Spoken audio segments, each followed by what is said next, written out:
বাবারে বাবা, পুকুরে এত লোকজন দেখে তোমরা কি ভাবছো? সকলে কি মাছ ধরতে নেমেছে?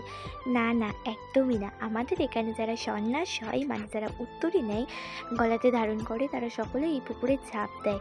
আর এই যে দেখছো গোচরণ থেকে ঢোসাই আসতে পরে এই মন্দিরটা পেরিয়াতে শিব মন্দির, এখানে সকলে ঝাঁপ খেতে যায় আমাদের এখানে।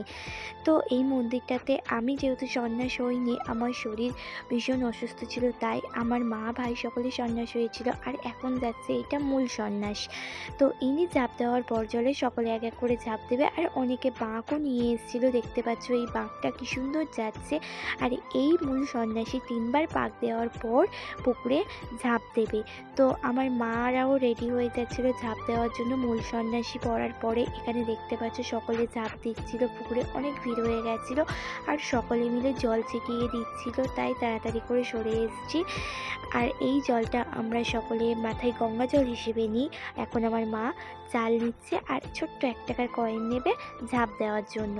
তো তারপর ঝাঁপ দেওয়ার পরে এই মন্দিরে আমরা পুজো দিয়ে নিয়েছিলাম। পুজো দেওয়ার পরে আমরা চলে গিয়েছিলাম মেলার মধ্যে কিছু জিনিস কেনাকাটি করতেও, মেলাটা ঘুরতে। আর এখানে অনেক দোকানও বসেছিল, অনেক ফলের দোকানও বসেছিল।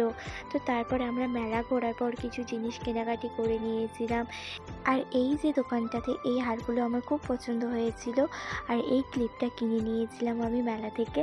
তারপর আস্তে আস্তে বেরিয়ে আসছিলাম বাড়ি যাওয়ার জন্য। আর এখানে এত ভিড় দেখছো, এখানে আবার কি হচ্ছে, এখানে হচ্ছিল দেল, আর এখানে চিড়ে খাওয়ানো হয়। তো আমরা দেল দেখতে দেখতে বাড়ির পথে চলে আসছিলাম। তো আজকের ভিডিওটা এই পর্যন্ত, কেমন লাগলো জানিও, আর আমার ইউটিউব চ্যানেলটা সাবস্ক্রাইব করে দিও। দেখা হচ্ছে পরের কোনো ভিডিওতে। বাই।